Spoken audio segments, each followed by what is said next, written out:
Ya, nanti paparan Iya, Mas sampun. Pri, nanti paparan nanti apa 15 menit, setelah itu waktu untuk mentor, untuk klarifikasi dan untuk tanggapan penguji 15 menit.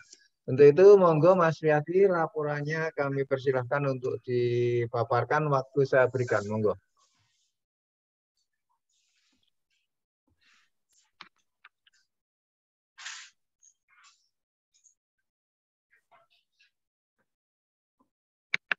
Baik, Assalamualaikum warahmatullahi wabarakatuh.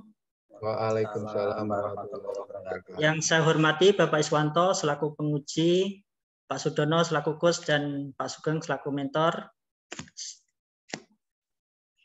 Terima kasih atas kesempatan yang diberikan. Ini saya mau melakukan presentasi hasil dari kegiatan aktualisasi yang telah saya lakukan.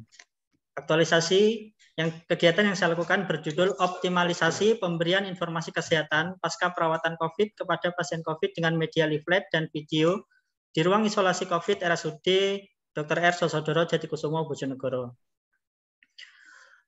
Untuk isunya sendiri kemarin kurang optimalnya informasi kesehatan pasca perawatan COVID kepada pasien COVID di ruang isolasi COVID RSUD Sosodoro Jatikusumo. Gagasan pemecahan isunya optimalisasi pemberian informasi kesehatan pasca perawatan COVID kepada pasien COVID dengan media leaflet dan video di ruang isolasi COVID RSUD Sosodoro Jatikusumo Bojonegoro. Waktu pelaksanaan aktualisasi tanggal 4 September sampai dengan 14 Oktober. Untuk kegiatannya sendiri, yang pertama melakukan konsultasi dengan mentor terkait kegiatan yang akan dilaksanakan. Yang kedua, membuat media KIE berupa leaflet dan video tentang informasi kesehatan pasca perawatan COVID. Yang ketiga, melakukan sosialisasi kepada perawat tentang pemberian edukasi kepada pasien COVID. Yang keempat, melakukan edukasi kepada pasien atau keluarga pasien di ruang isolasi COVID. Yang kelima, melakukan monitoring dan evaluasi kepada perawat dan pasien terkait pemberian edukasi. Dan yang terakhir, menyusun laporan aktualisasi. Masuk pada kegiatan pertama, melakukan konsultasi dengan mentor, dilaksanakan pada tanggal 4 sampai 11 September 2021. Tahapannya yaitu melakukan janji dengan mentor, memaparkan kegiatan aktualisasi yang akan dilaksanakan, meminta saran dan masukan dari mentor, dan mencatat masukan atau saran dari mentor dalam pelaksanaan kegiatan. Outputnya persetujuan dari mentor dan masukan dan saran dari mentor. Berikut bukti kegiatan 1. Ini catatan dari mentor, ada 3. Surat pernyataan persetujuan mentor, surat hasil screenshot dari kontrak waktu, bukti pelaksanaan, foto kegiatan saat konsul. Untuk kegiatan yang kedua, membuat media KIE berupa leaflet dan video tentang informasi kesehatan perawatan pasca COVID. Tahap kegiatannya mencari referensi yang berkaitan dengan isi video dan leaflet. Yang kedua, mengkonsultasikan draft video dan leaflet dengan mentor. Yang ketiga, mendesain video dan leaflet agar dapat dimengerti dengan mudah oleh pasien. Yang keempat, membuat video dan leaflet. Untuk outputnya, terwujudnya atau tersusunnya media KIE, video, dan leaflet tentang informasi kesehatan pasca perawatan COVID. Untuk kegiatan ini semua terlaksana dan tercapai. Berikut bukti dari kegiatan. Ini foto kegiatan konsul leaflet sama video. Kemarin dapat catatan dari mentor, yaitu untuk materi leaflet disuruh menambahkan untuk pengertian COVID sendiri dan tanda dan gejala COVID. Untuk link video ada di YouTube. Jika perlu nanti saya tampilkan. Ini screenshot-nya. Ini gambaran dari leafletnya. Untuk kegiatan yang 3, melakukan sosialisasi kepada perawat tentang pemberian edukasi kepada pasien COVID. Tahap kegiatan membuat materi sosialisasi, menyiapkan undangan dan daftar hadir, melaksanakan sosialisasi, meminta saran pimpinan dan petugas yang hadir. Output terlaksananya sosialisasi, dilaksanakan pada tanggal 14 September 2021. Ini bukti kegiatannya, ini foto saat sosialisasi, menjelaskan tentang alur untuk menyampaikan edukasi ke pasien dan sosialisasi leaflet, video, serta form yang telah dibuat. Ini undangannya, ini daftar hadir dan notulennya. Untuk tahapan yang keempat, melakukan edukasi kepada pasien atau keluarga pasien COVID di ruang COVID.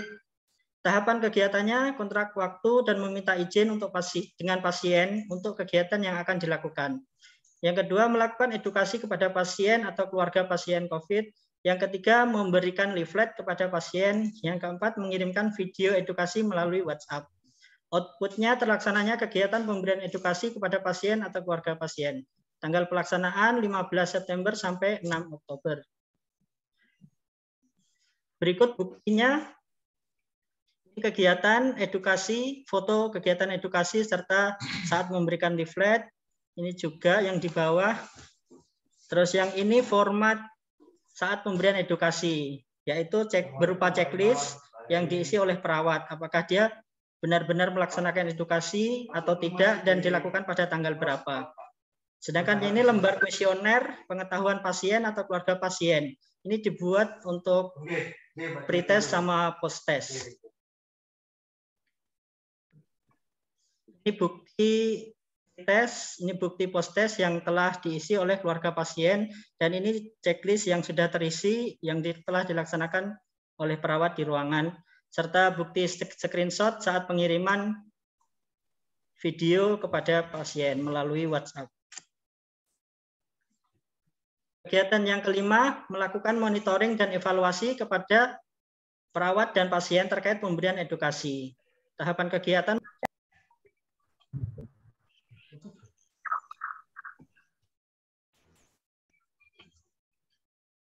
Loh, kok dokter Uri?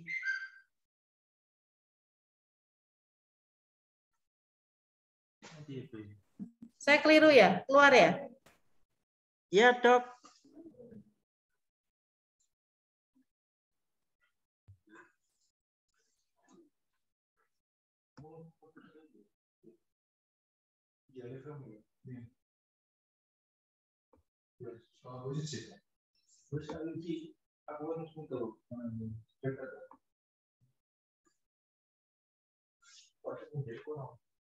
Aku dewean.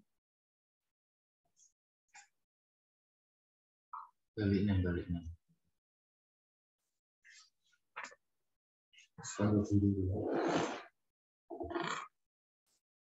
Iki tok enak sing lift kabeh.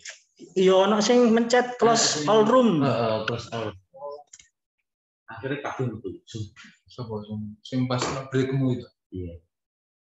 Saya yang ngeklik tadi ya. Iya, Pak, sepertinya ini keluar semua tadi, Pak. Aduh. Iya, main room semua.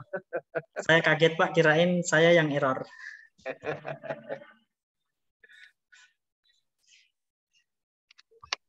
Ya, seninya begini nih. Seninya kita main daring. Oke. Nggak sengaja paling temen tadi maunya mau klik Mau melihat keluar tapi diklik all ya rampung kan. Biar diklik all.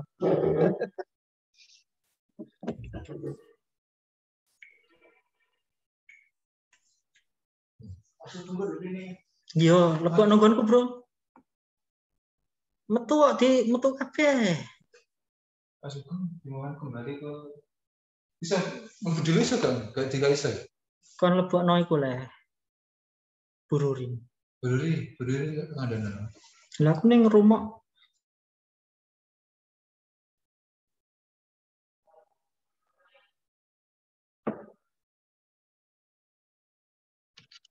Kita tunggu.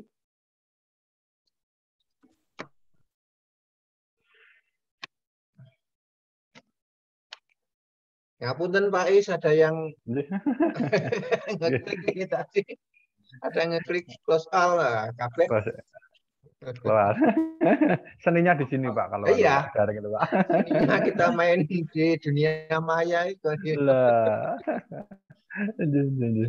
Monggo. Wae wong akeh ae. Lagi. Mungkin ora sengaja. Anjir. Termasuk Pak Sugeng tadi keluar nggih Pak nggih. Nggih, Pak, tunggu Pak Sugeng. Sugeng.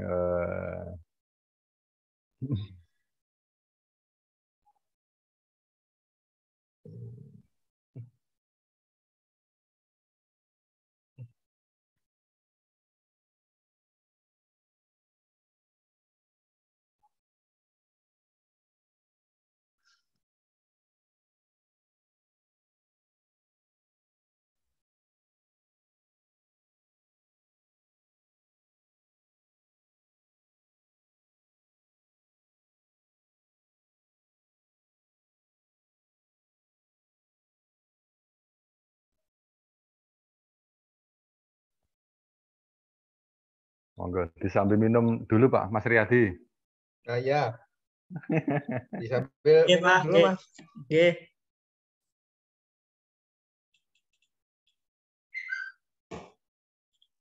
Dokter ya, DR dokter.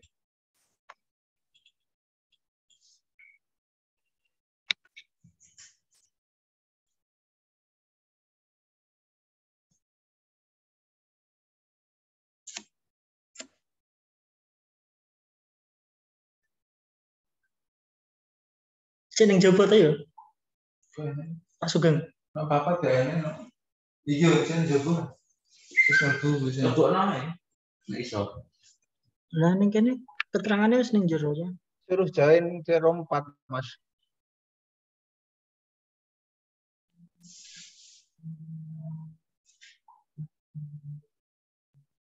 Nggih, Pak, sudah tak WA Bu Rurin juga. Ini keterangannya di sini soalnya sudah ada di room 4, cuma belum join. Oh, sampun. Mas ampun.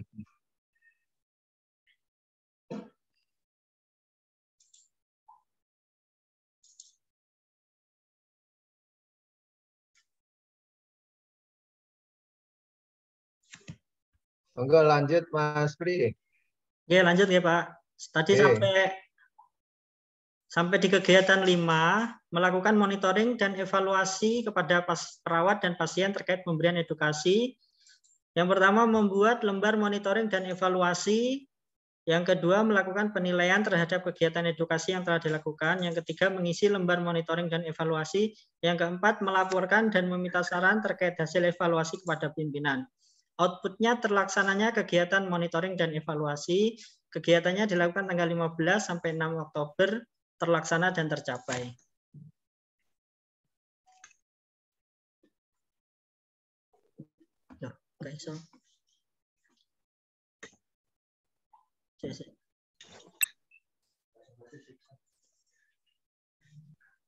Ini untuk bukti kegiatannya, melakukan monitoring.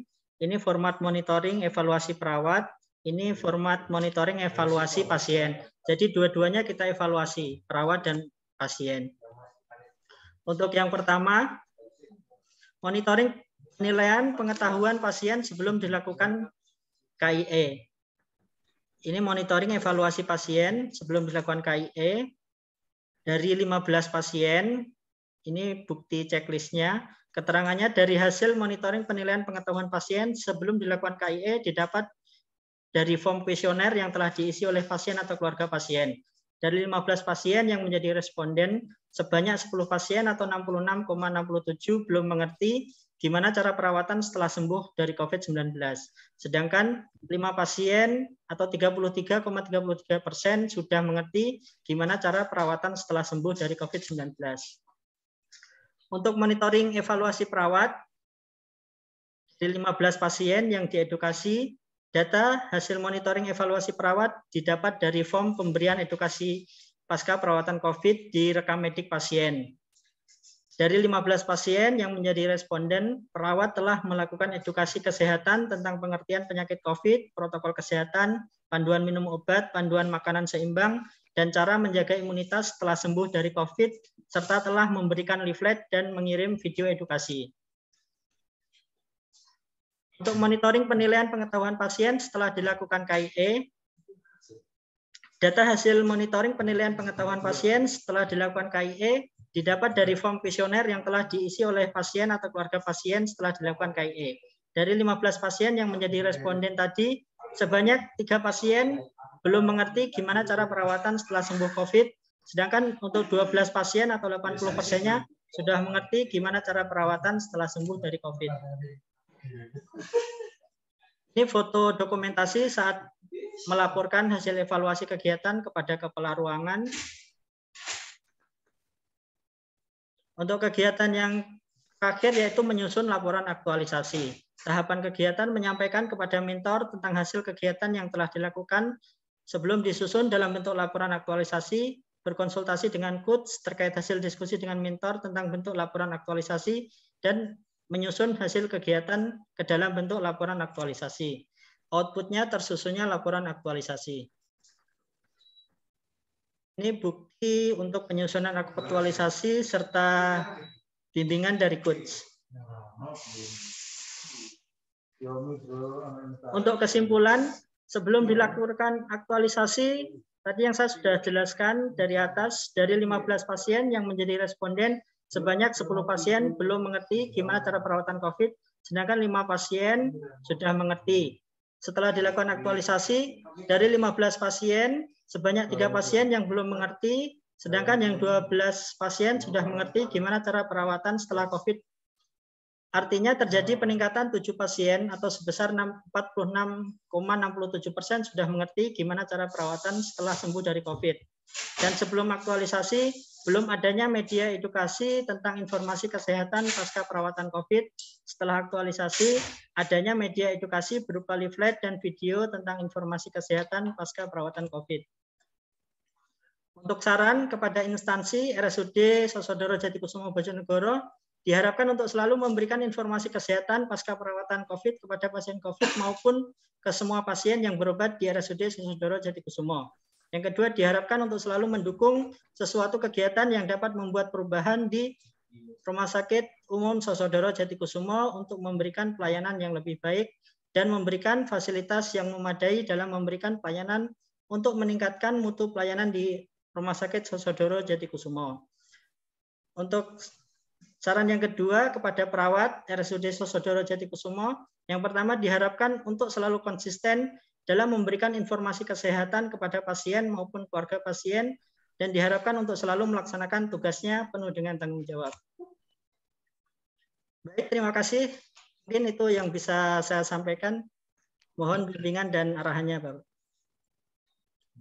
Baik, terima kasih Mas Priyadi atas paparannya.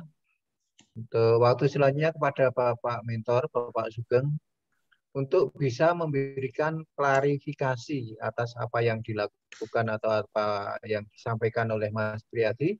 Waktu dan tempat kami haturkan. Monggo Pak Sugeng.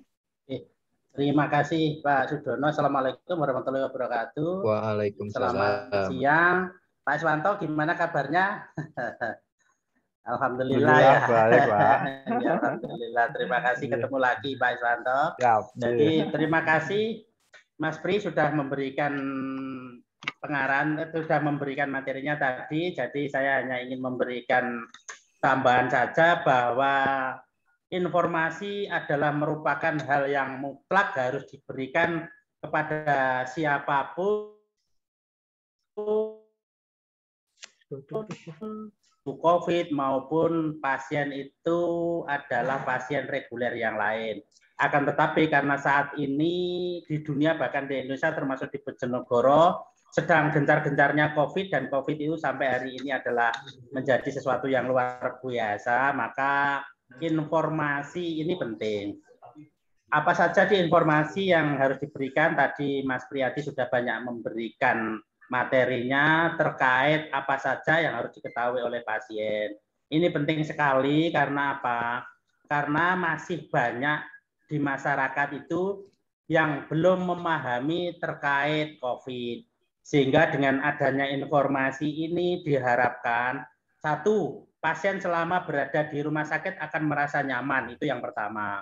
Jadi masyarakat kalau diberikan informasi, pasien diberikan informasi apapun itu bentuknya, insya Allah yang tadinya takut menjadi tidak takut, yang tadinya cemas menjadi tidak cemas, dan lain sebagainya. Sehingga rasa ketakutan, rasa kecemasan, dengan mendapatkan informasi, insya Allah akan mendukung kesembuhan. Itu yang pertama.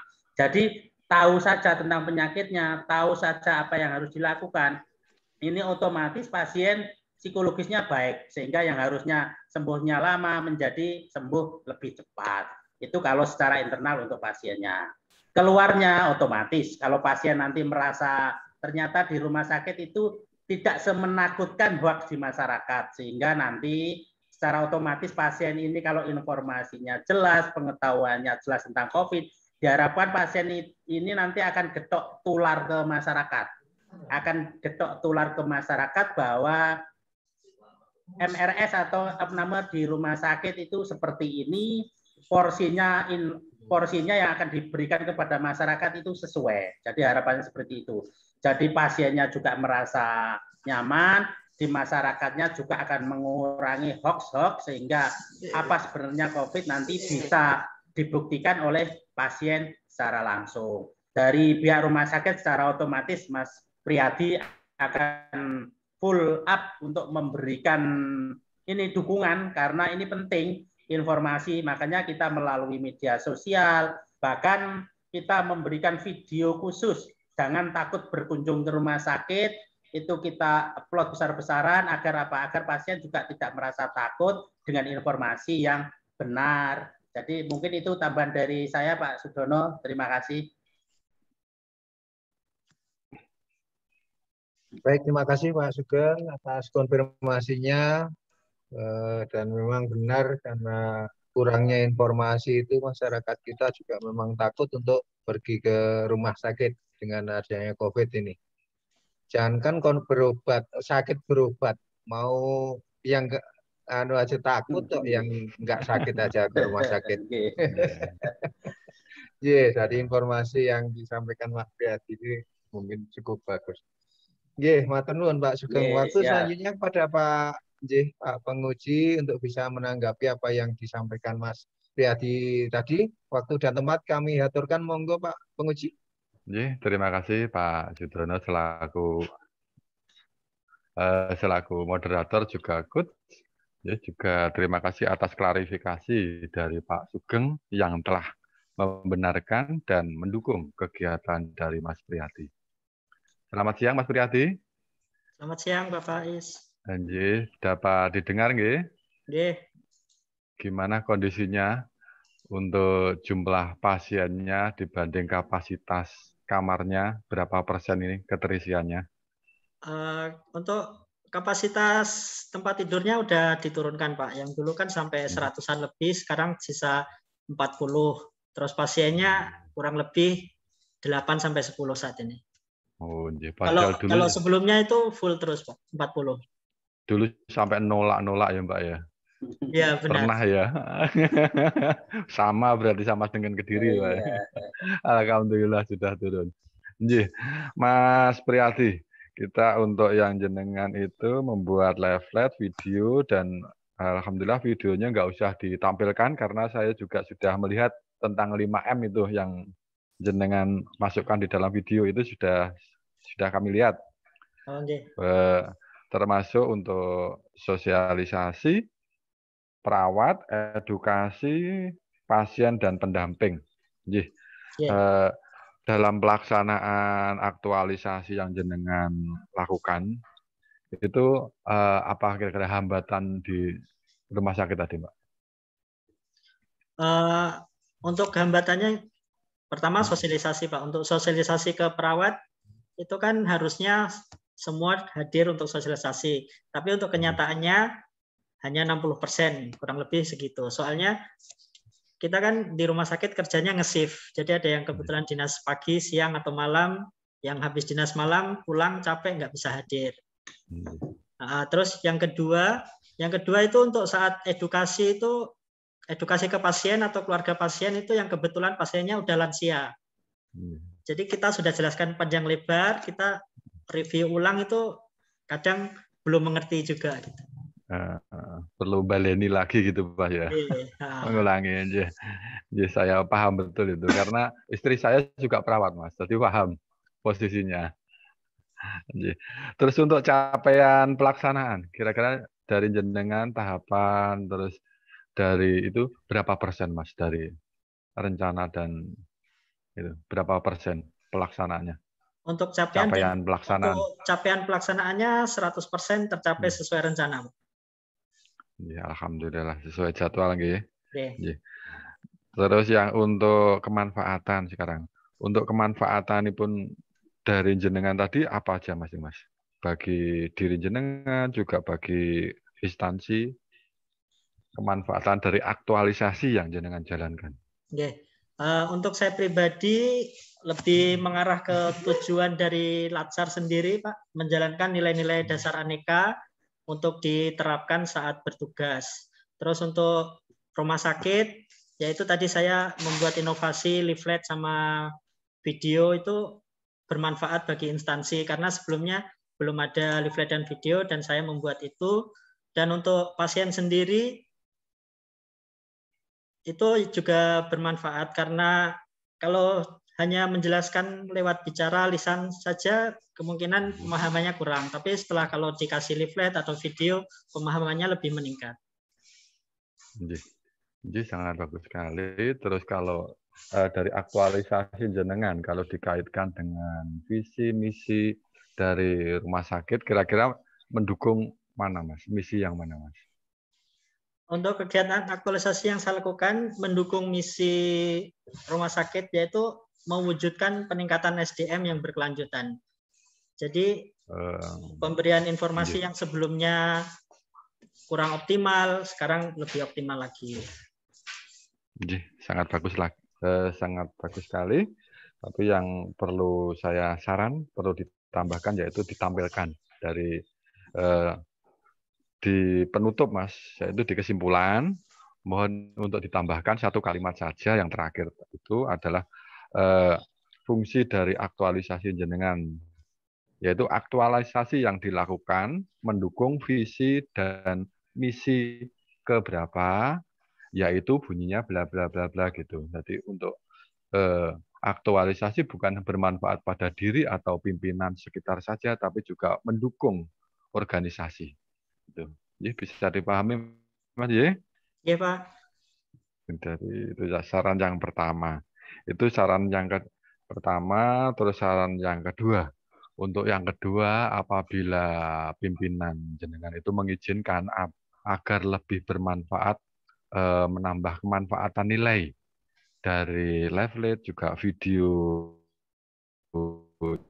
yang jenengan itu kalau bisa dimasukkan di dalam linknya OPD leaflet, di-scan, masukkan OPD, atau yang videonya dicantolkan dengan webnya OPD apabila pimpinan berkenan.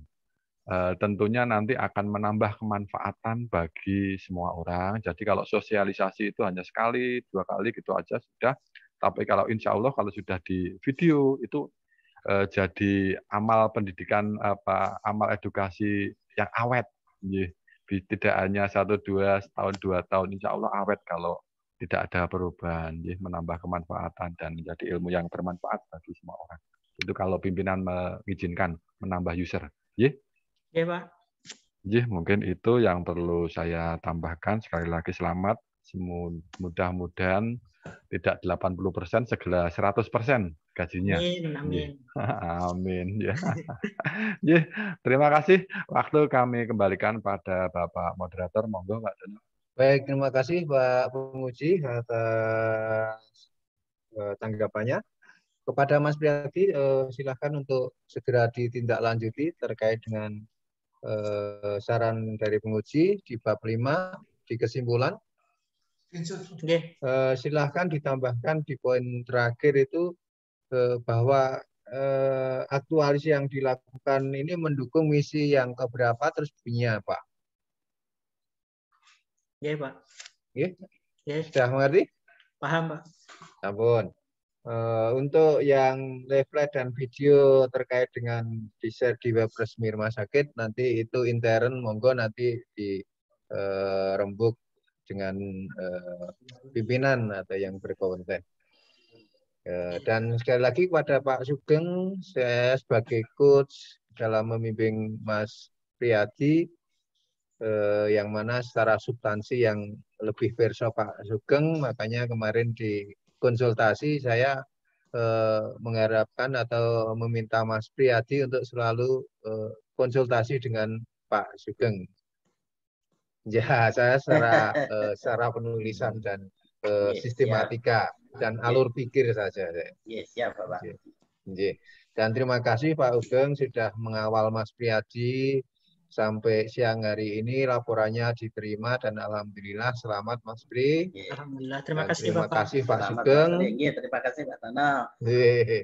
Dan Pak Sugeng mohon dengan hormat bisa untuk live room akan kami lanjutkan untuk sesi berikutnya. Matur suwun Pak Sugeng. Siap. Ya, terima kasih Bapak, izin live. Nggih, monggo.